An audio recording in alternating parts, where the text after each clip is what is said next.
El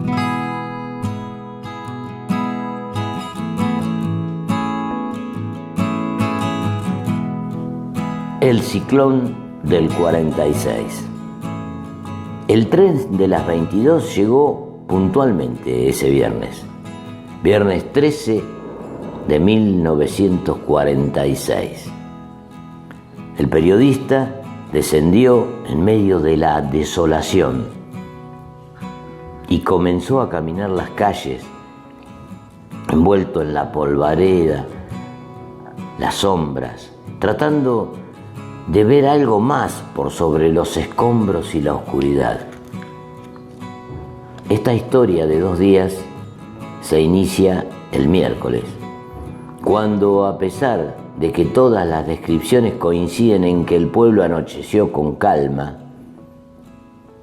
los árboles, en ejemplo de esa quietud siniestra que anuncia el desastre, inmóviles entre la brisa desaparecida durante todo ese día, no necesitaron tapar la palidez nacarada de un sol que se retiró demasiado rápido.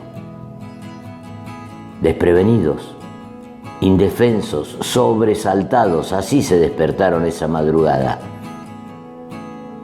Algunos pocos trasnochadores memoriosos recuerdan que un murmullo incipiente fue creciendo hasta que, fulminante, se transformó en aquel rugido inolvidable que recorrió el lugar, arrancando todo, o casi todo, a su paso.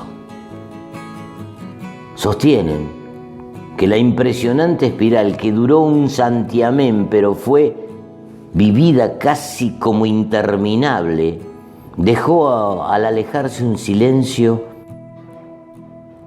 más oscuro que la misma noche. Nadie sabía a qué atenerse.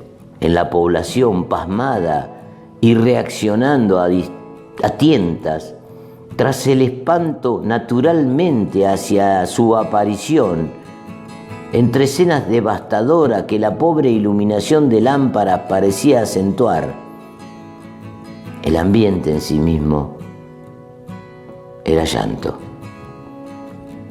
Preguntas que venían desde todos lados y volvían a irse sin respuesta.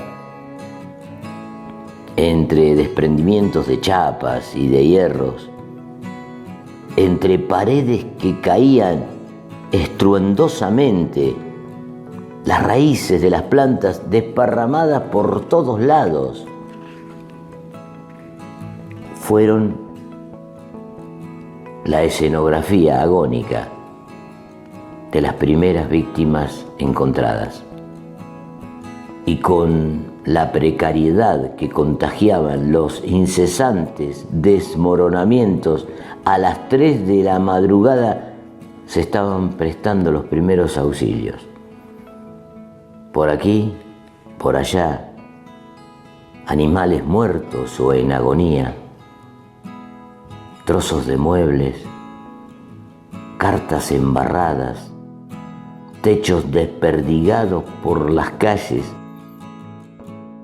Así, de esta forma, llegó la mañana, con un trágico asombro en los ojos de los niños, con miradas petrificadas sobre los hogares aniquilados y con el sufrimiento absorto,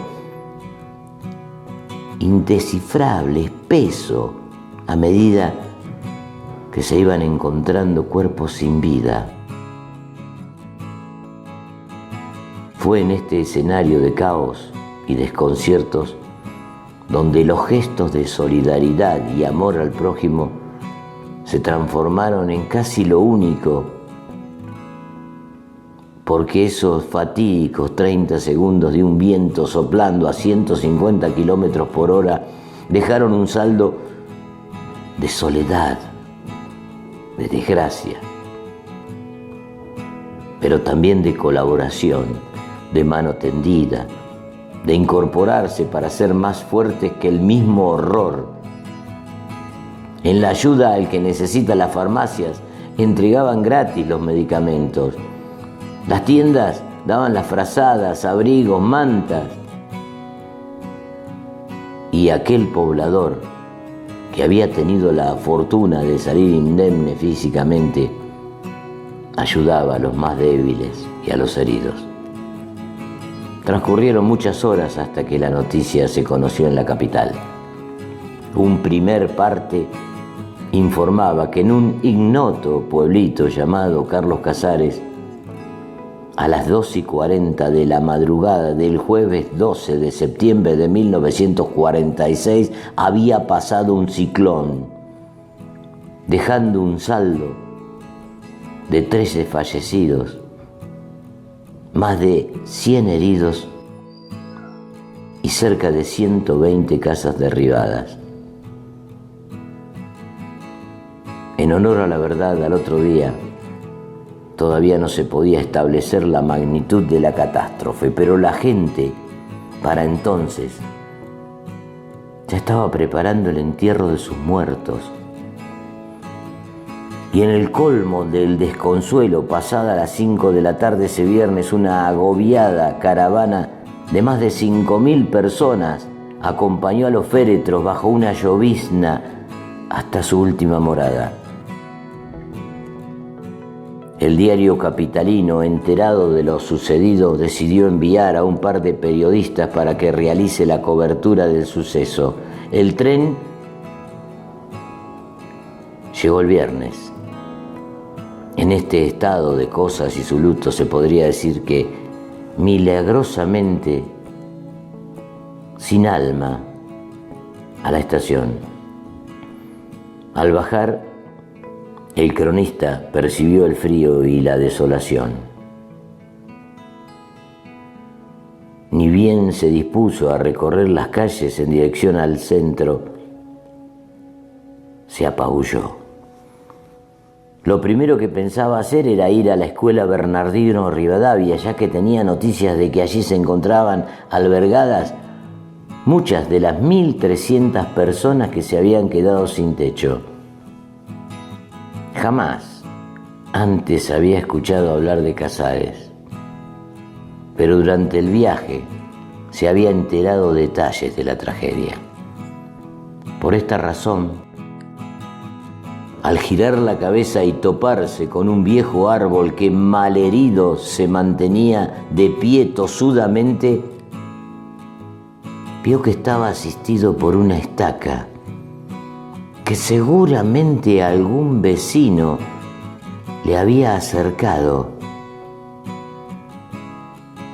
Se conmovió ante la evidencia del cuidado. Parecerá lo contrario, pero este pueblo no está acabado, se dijo para sus adentros, y pensando en los porqués del destino y su furia natural, siguió su marcha para el lado de la plaza, por las veredas cubiertas de ramas, flores despedazadas y trozos de ladrillo. Mabel M. Bellante, escritora, bibliotecaria, El ciclón del 46.